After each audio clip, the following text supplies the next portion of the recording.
Good day mga ka-backyard. So ayan, what's up po sa ating lahat dyan. So magbibenta tayo ngayon ng ating panindang balot, no. At papasilip ko rin sa inyo yung ating incubator. Yung ating mga incubator. Tara, samahan niyo po ako. So ayan po yung ating incubator na bagong ginawa, no. So ayan, nag-candle po tayo, tapos ang daming Pinoy po yung nakuha natin, no. So ayan po yung natira sa ating mga na-candle na po na itlog. So ayan, ayan po yung natira. So bali po 6-3 yung ating nakasalang dyan po. Bawas-bawas na po yan kasi nga nakuha na natin ng mga Pinoy, no. So bali sa 6-3 na yan ay medyo marami talaga yung Pinoy yung ating nakuha. Siguro sa ating bagong suki na kaitlog lang ng kanyang mga itik, no. Siguro stock yung mga itlog. Natanong natin 7-3 pala ito, 7-3. Ayan. So ayan, balik tayo sa topic.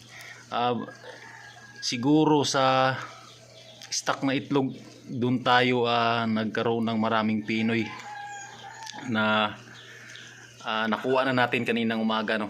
So ayan, ayan po yung natira.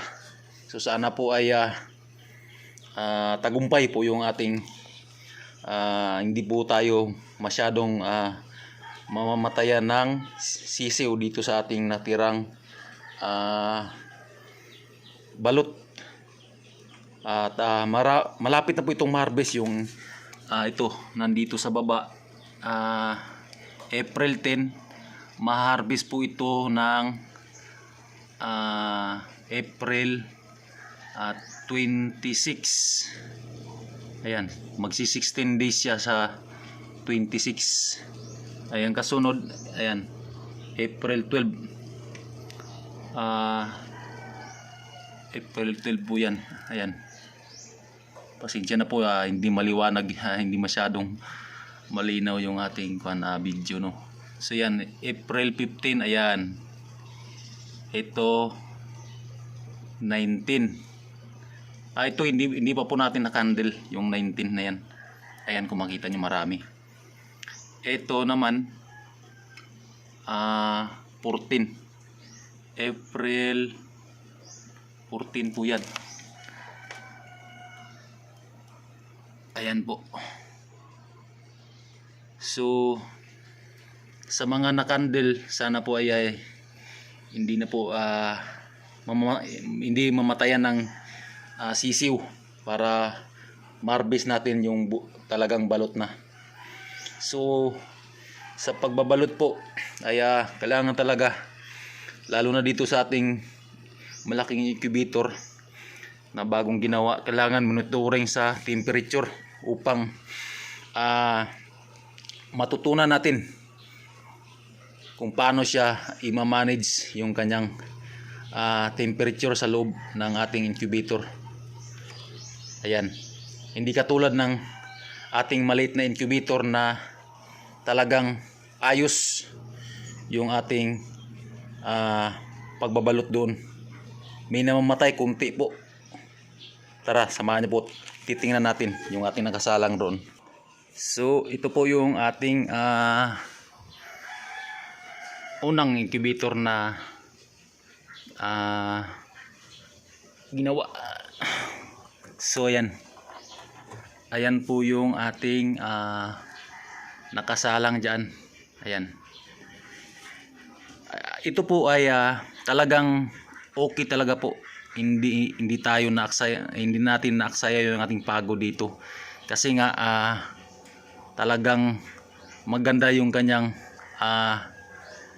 rate, no, sa pagbabalot. Talagang successful po ito. Matatawag natin na successful dahil talagang dito tayo kumuha ng pamuhunan dun sa ating bagong incubator.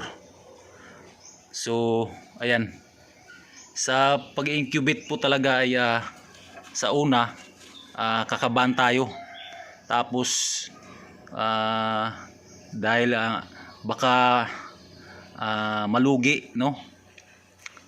Kagaya ng sa akin nung malaking incubator natin ay talagang maraming pino yung ating nakuha.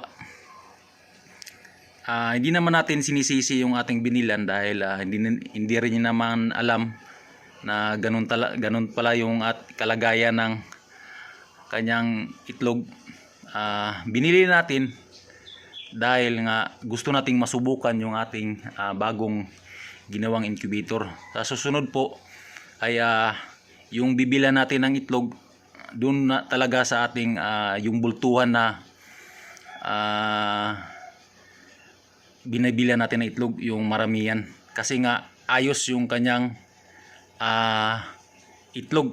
Kunti yung pinoy at kunti lang yung namamatay sa kanyang mga sisiw. So ayan po, at pupunta na po tayo sa ating pagbibinta ng balot. At yan lang po sa araw na ito. Kunting kalaman lang po yung ating isi-share ngayong araw. At maraming salamat po sa manonood ng ating video. Happy farming po sa ating lahat. God bless po. Sana ay magtagumpay tayo sa ating mga ginawa. Bye bye.